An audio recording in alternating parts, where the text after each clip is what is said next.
Okay, this was really weird. This just happened. I am now at the Flying J.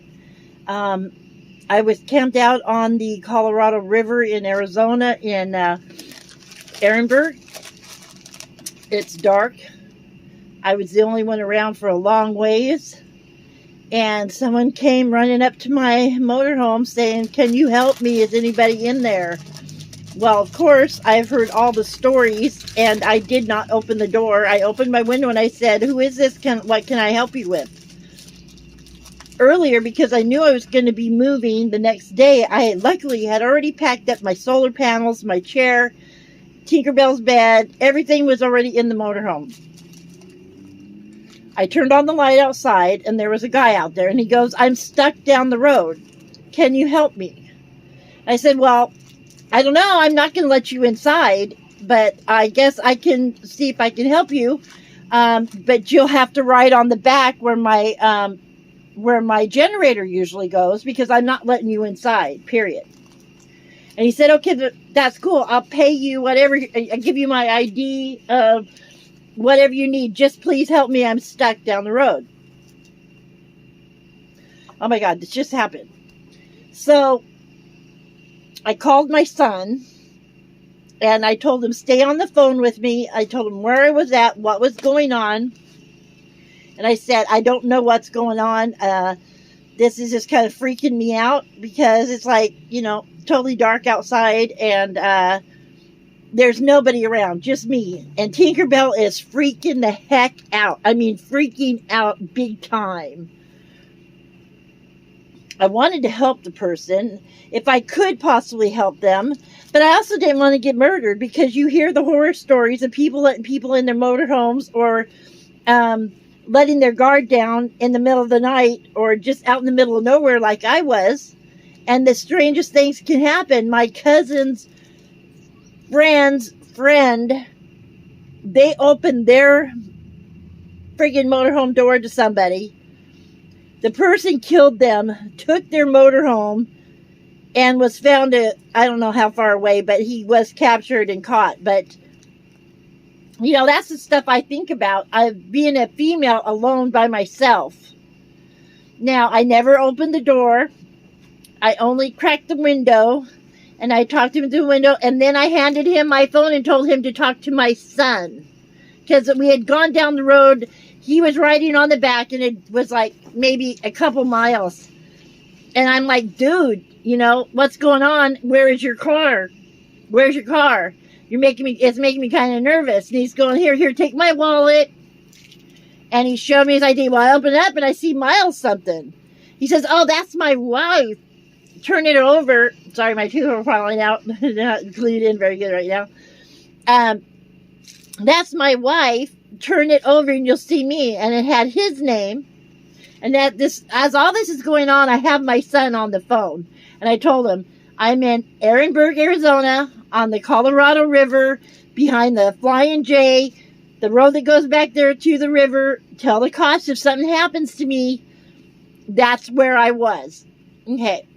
So my son goes, "What's going on?" The guy goes, "Well, I'm stuck in the sand down here, and that's the first vehicle I saw was your mom's vehicle, and I asked her for help." Well, I got a motorhome. It's got a 454, but I'm not going to go and get myself stuck in the sand. As much as I want to help somebody, if I go, I will take you down there, okay, so I took him down there. I backed up as far as I felt comfortable backing up, because it's dark. I can't tell where it gets sandy. He's stuck maybe another 50 yards from me, okay? I said, "You got to have some pull strap or something, because this is as far back as I go. This is it. I'm not going back no further." And I go, "Are you with your wife?" And he goes, "No, I'm not with my wife. I'm with a friend." Well, there was a girl there. So who knows what was going on with this scenario. He's not calling his family for help or anything. So I don't know. I'm not going there. I just don't think it was right. Whatever it was, it didn't feel good. So while he was back at his car, I took a big piece of plywood that you've probably seen in many of my videos, where it shows on top of our cook stove, this big piece of plywood. or on the ground or whatever. And I threw it out the door, and I closed the door, and I locked it real quick. And then I hollered at the guy. I go, hey, what's going on? Because I'd been like 4 or 5 minutes, and he isn't telling me nothing. And I'm just sitting there with my rig running, backed up, so that I can take the hell off if I got to. And he doesn't say nothing. Then I go, hey, dude, what's going on? What's going on? I threw a piece of plywood out there for you. So, use it. And he goes, well, what'd I do with it? I mean, this guy's in his 40s probably, And I go, well, you stick it behind a tire and you go in reverse and get out of the sand. Because he wasn't that, I know that the sand he wasn't that far into the sand. I could see that just from when I pulled up before I turned around. He kept his flashers on, so I could not see what was going on. I couldn't see what he was doing because his flashers were flashing. I got my son on the phone the whole time. I never, ever hung up. I kept him on there.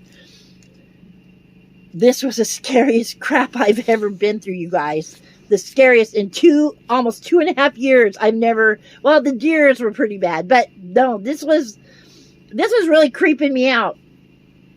He wasn't with his wife. He was with some female. Who knows what they were doing, but he got stuck in the sand, supposedly. Flashers on. Why didn't he turn the flashers off? Why would you want to let your batteries die? I don't know, but I started feeling really eerie about everything. So I told my son tells me, and my cousin Becky's saying, you shouldn't even gone there in the first place. But I'm the kind of person, I don't want to leave someone stuck, Come on, But I'm not going to be stupid and let him in my motorhome either. And I'm not going to be stupid and stick around when it ain't feeling right. So I left. I said, hey, dude, you can keep the plywood. I'm out of here. Sounded like he said, okay. I don't know if he did or not, but it's what it sounded like. I didn't wait around to find out. I went flying out there. I didn't go back to where I was camped because there was no one around me and I did not feel safe.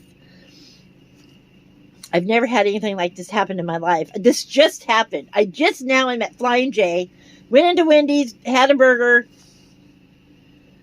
and I wanted to make this video now because it's fresh on my mind. And I wanted to tell you guys that it's not all fun and games out here. That there are times when you're a single woman by yourself and you like to be out where there's no people and you don't want to be around a bunch of people, so you go and camp by yourself. You got to be careful. You have to be careful. I didn't open my door. I barely opened my window to talk to him. I made him ride on the back rack on the back of my motorhome where the generator used to be, that I now have that box and stuff by the ladder. And the farther I went, it's just like we're going and going and going. And I'm like, oh my God, it's like he's getting me way the hell out here where there's this, I didn't see anybody. There was like no campers, no nothing. Just further down the friggin' road of nothing. Nothing. So my son stayed on the phone with me the whole time. Then I thought, okay, Jeremy, I'm going to go live, so get on my channel. So I tried to go live, but I couldn't go live. I couldn't get the connection. It was just winding and winding and winding. So then I tried to just make a video. And it wouldn't let me. I pushed the button, push the button, push the button. Nothing would happen. It was so friggin' creepy. So then I took a couple pictures, which will be in the very beginning of this video. You will see the pictures of his flashers on. Why he kept his flashers on after I was there, I do not understand.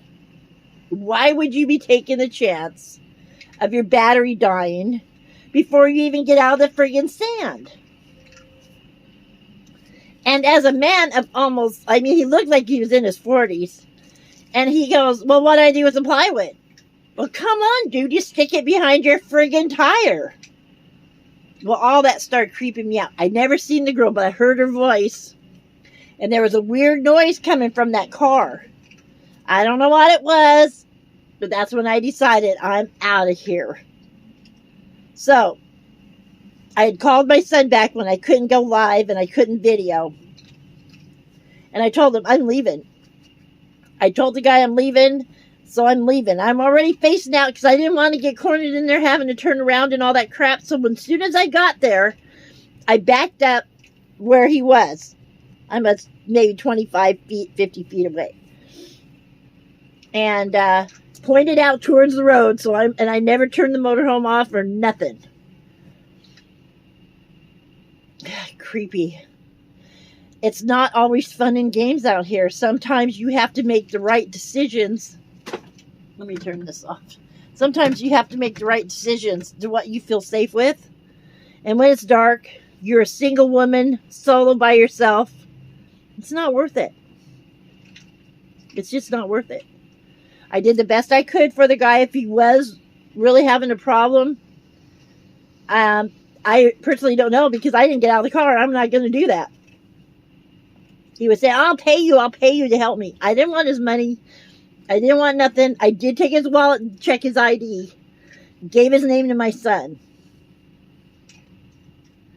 Anyway, when I told him I was leaving, I put that, that's a big piece of plywood. It used to be right here in this window. It's like, yeah, it was a big piece of plywood.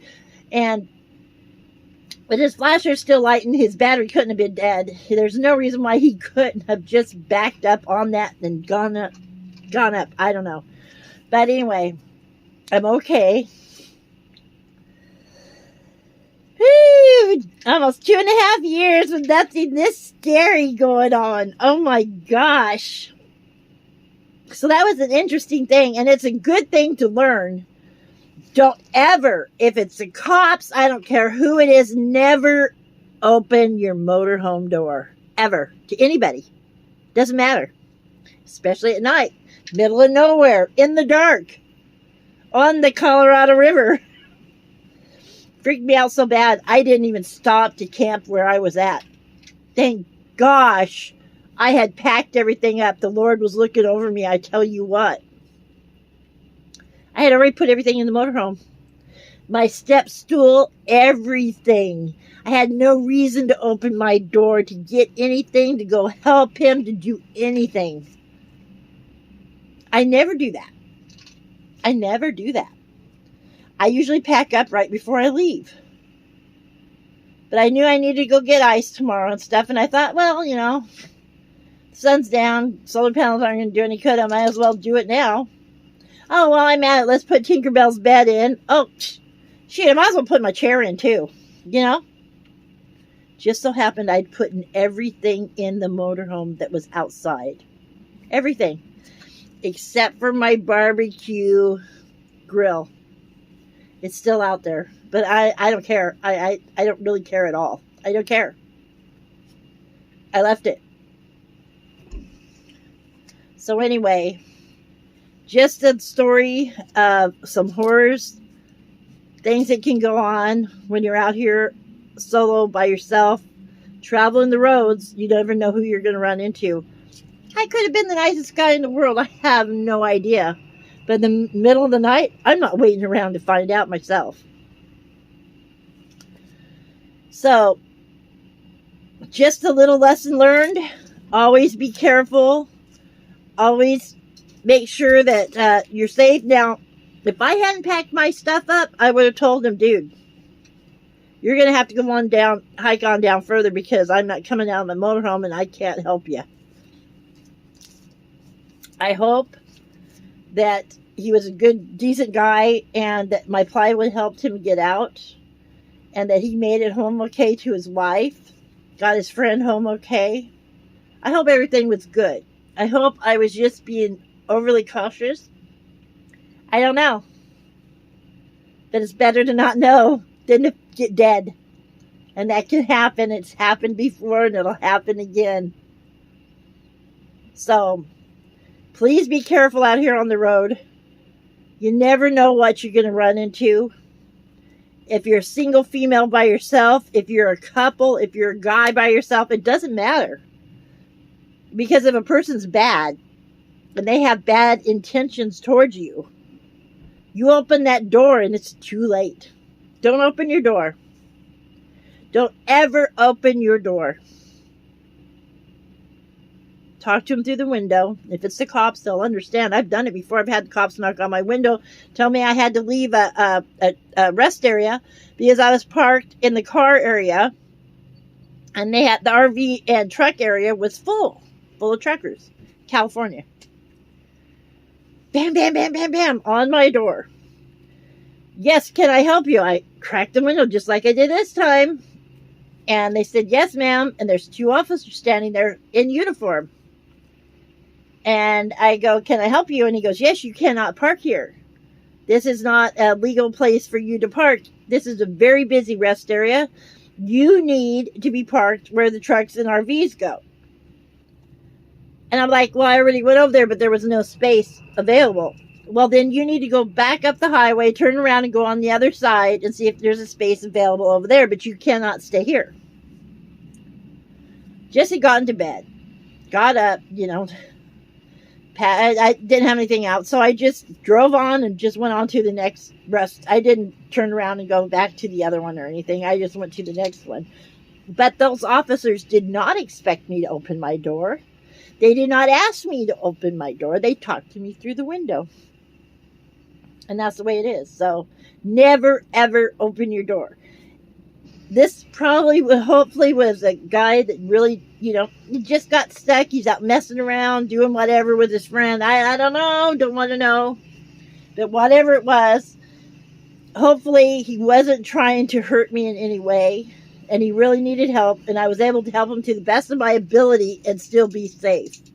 Make sure if you ever are in a situation like this, that you do not compromise your safety. Tinkerbell, come here.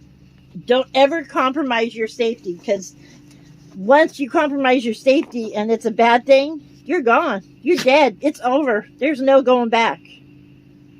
So, anyway, I'm here at Flying J. I'm in Ehrenberg, and I'm okay. I'm going to call my son in the morning, and I love you guys. Thank you so much for being there for me. I wish I had been able to go live. You'll see in the pictures I took of the rig. He had his emergency flashes on, so I couldn't see what was going on. It really was kind of creepy. Have a great day. Tomorrow, today, every day, because you know you can. Explore everything, as the Lost Turtle says. Peace.